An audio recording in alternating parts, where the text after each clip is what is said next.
O Holy Mother, the most precious grace, the most fragrant rose, a perfumed oil for my soul.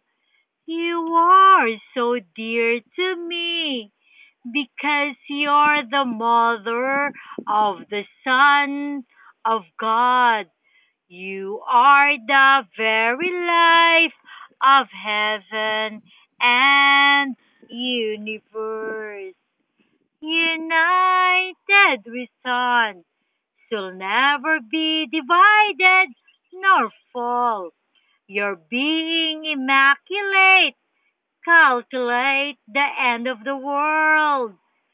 Your conception is a first concept of God Most High, that the life of all living things revolve in our Holy Mother God, a whole will of the Father that shows extraordinary kindness, humility that radiates, humbleness that shines.